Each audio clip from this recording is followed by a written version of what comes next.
For over 1,000 years, the British monarchy has kept its finances hidden behind a wall of tradition, privilege, and carefully maintained silence.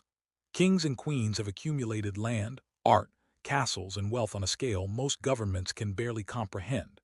And for most of that history, nobody was allowed to ask where it came from, how much there was, or whether any of it was taxed. Then, on an otherwise ordinary morning in 2024, something happened that hadn't happened in living memory. The King of England opened his books. Not completely, not perfectly, but enough to send shockwaves through the corridors of Westminster, the editorial rooms of Fleet Street, and the private dining rooms of the aristocracy. Because when a monarchy that has guarded its financial secrets for centuries suddenly decides to show you the numbers, the real question isn't what's in those numbers. The real question is, what are they afraid you'll find if they don't? This is not a story about taxes. This is a story about power, survival, and the slow, uncomfortable reckoning between one of the world's most ancient institutions and the modern world it can no longer hide from. To understand why this moment matters so much, you have to go back, not just a few years, but centuries. The British monarchy doesn't accumulate wealth the way billionaires do. It doesn't invest in startups or build tech empires. It accumulates wealth the way empires do, through conquest, inheritance, and the quiet passage of time. The Crown Estate, a sprawling portfolio of land and property across the United Kingdom, is currently valued at over £14 billion. It includes retail parks, wind farms, agricultural land, and a significant portion of the seabed surrounding Britain. That portfolio generated over £1 billion in profit in a single recent year, and virtually none of that money goes directly to the king. That last detail is where things get complicated, and where most people's understanding of royal finances breaks down entirely. The Crown Estate belongs to the Crown as an institution, not to Charles as a person. The profits go to the treasury, and in return, the monarch receives something called the sovereign grant, a percentage of those profits, currently set at 12%, to fund the official duties of the royal family. In the most recent figures, that grant amounted to roughly £86 million per year. £86 million of taxpayer-linked money for a single family. But here's what most people don't realize, and this is where the story gets genuinely strange. The sovereign grant is actually the part of royal finances that gets discussed publicly.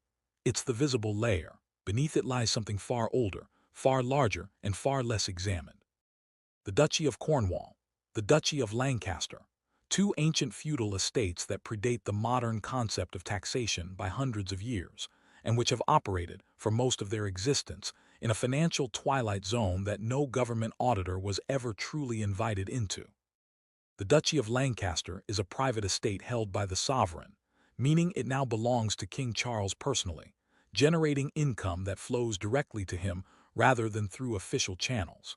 Its portfolio includes over 18,000 hectares of land, urban properties, and rural estates. When Charles was still the Prince of Wales, he inherited the Duchy of Cornwall, another ancient estate, generating tens of millions of pounds annually, and paid income tax on it voluntarily, a concession introduced only in 1993 following the catastrophic public relations disaster of the Windsor Castle fire and the public fury over who would pay for the repairs. Voluntarily, as in not legally required.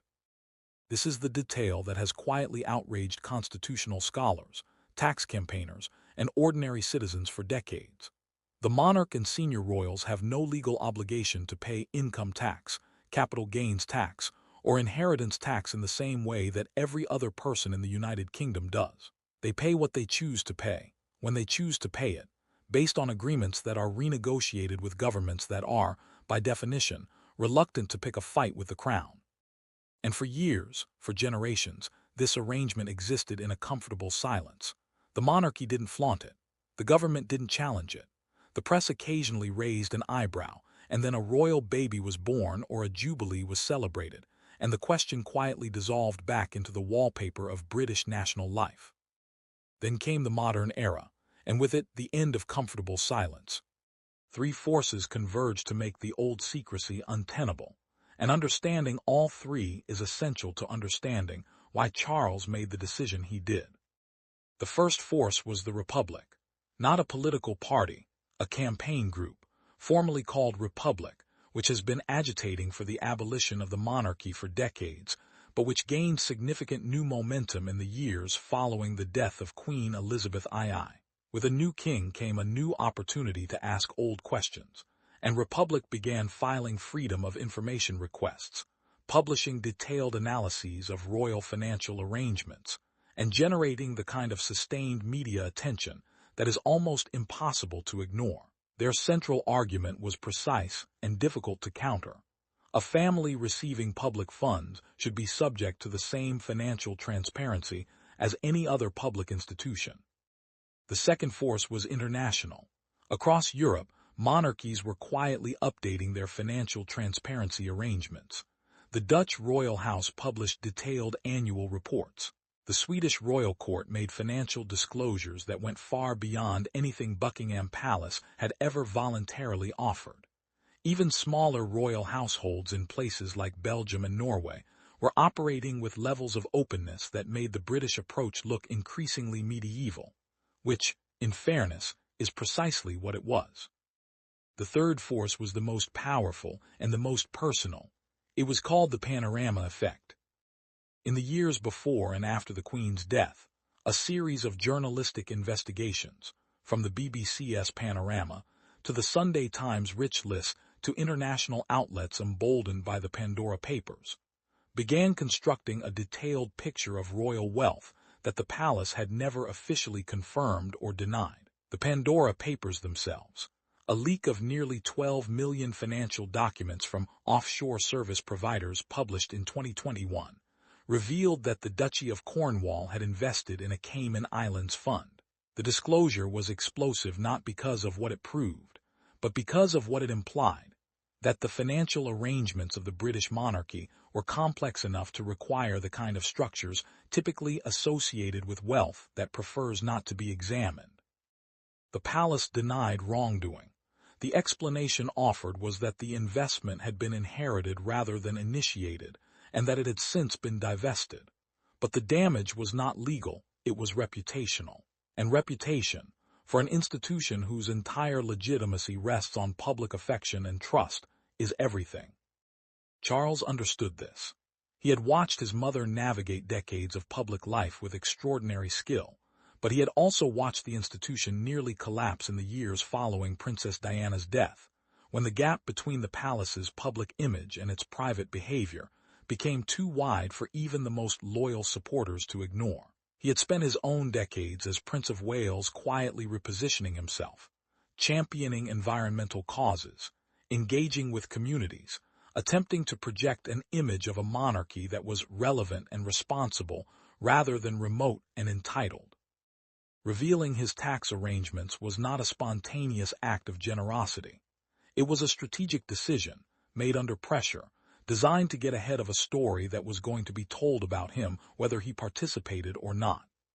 In late 2023 and into 2024, the King's Keeper of the Privy Purse, the official responsible for managing royal finances, began engaging with journalists and parliamentarians in ways that were subtly different from previous practice.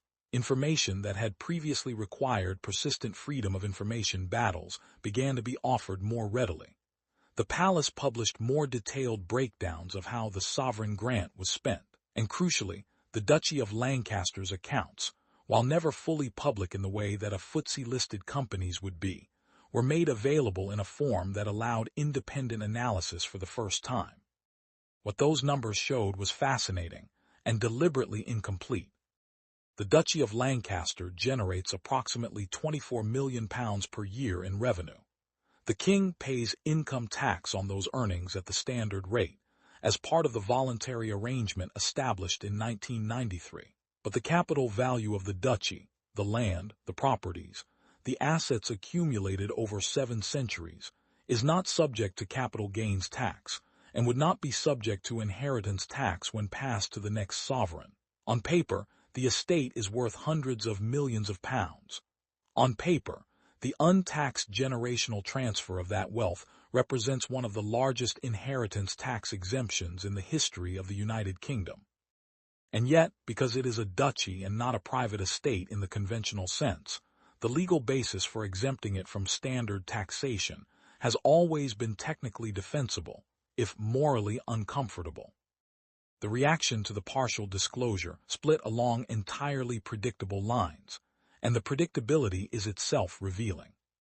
Supporters of the monarchy argued that the transparency was welcome and overdue, that Charles had shown genuine willingness to reform, and that the unique constitutional role of the crown justified arrangements that differed from those of ordinary citizens. They pointed to the enormous economic value of the monarchy, tourism, soft power, the global platform that royal attention provides to British businesses and causes, and argued that the cost-benefit analysis overwhelmingly favored the current system. Critics, and there were many, including some who were not Republicans by instinct, argued that partial transparency was a precisely calibrated exercise in damage control rather than genuine accountability. They noted that the voluntary nature of the tax arrangement meant it could be renegotiated or quietly eroded by any future monarch who chose a different approach. They argued that an institution receiving public funds should be subject to the same statutory transparency requirements as any other public body, not as an act of punishment, but as a basic condition of democratic legitimacy. Among economists and constitutional scholars, the debate took on a different dimension entirely. Some pointed out that the Crown's unique relationship with the state meant that applying standard tax frameworks was genuinely complex, that the Duchy of Lancaster was not, in any meaningful sense, equivalent to a private investment portfolio, and that treating it as such would require resolving fundamental questions about the constitutional status of the Crown that Parliament had deliberately avoided engaging with for centuries.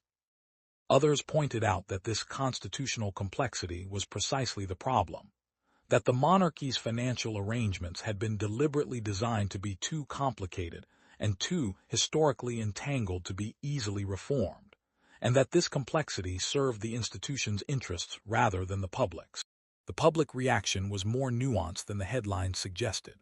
Polling conducted in the months following the disclosure showed that while a majority of Britons supported greater transparency in royal finances, a significant minority, particularly older respondents and those outside major urban centers, remained broadly satisfied with the current arrangement or simply indifferent to the specifics.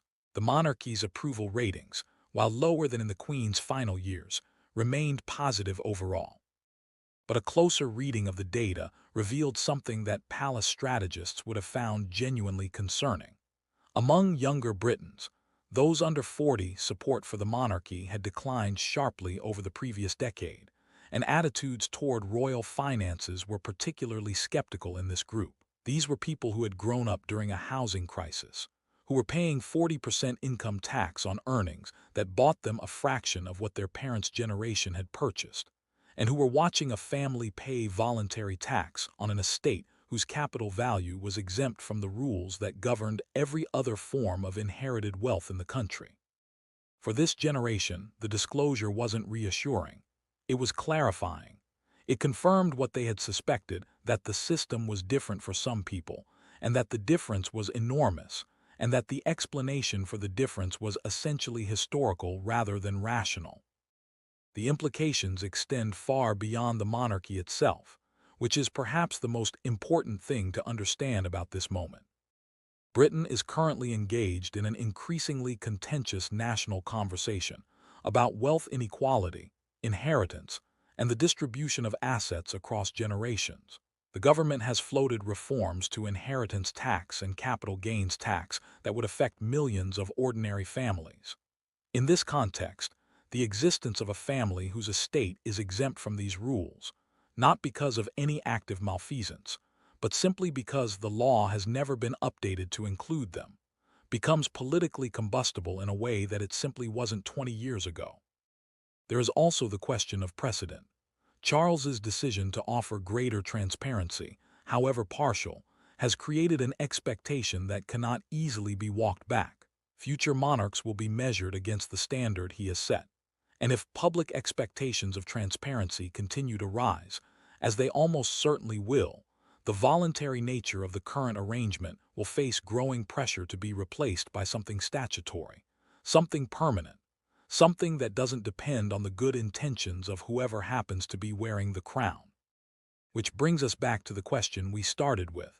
Why did King Charles finally open his books? The honest answer is that he had no good alternative. The world that had allowed the monarchy to operate in financial obscurity no longer exists. Investigative journalism, international data leaks, digital record keeping, and a public with instant access to comparative information about how every other major democracy handles similar questions. All of these forces made the old silence impossible to maintain without cost. But there is another answer, and it is more interesting than the strategic one. Charles has spent his entire life preparing to be king in a country that wasn't sure it wanted one. He watched the institution he was born to inherit nearly collapse not once but several times, and he understood, more clearly than almost anyone, that the monarchy's survival depends not on legal protection or historical precedent, but on something far more fragile and far more powerful: the ongoing consent of the people it claims to serve. The disclosure of his taxes was a signal. It said, "We know the old rules don't work anymore. We are willing to be seen, not fully, not yet, but enough to ask for your trust one more time." Whether that trust is given, and on what terms, is the question that will define the British monarchy for the rest of this century. The books are open, slightly, for now, but once you start letting people look inside, history suggests it becomes very difficult to convince them to stop. And somewhere in the ancient accounting of 700 years of untaxed inheritance, that might be the most consequential thing Charles has ever done, not by revealing the numbers, but by admitting, for the first time, that you had the right to ask for them.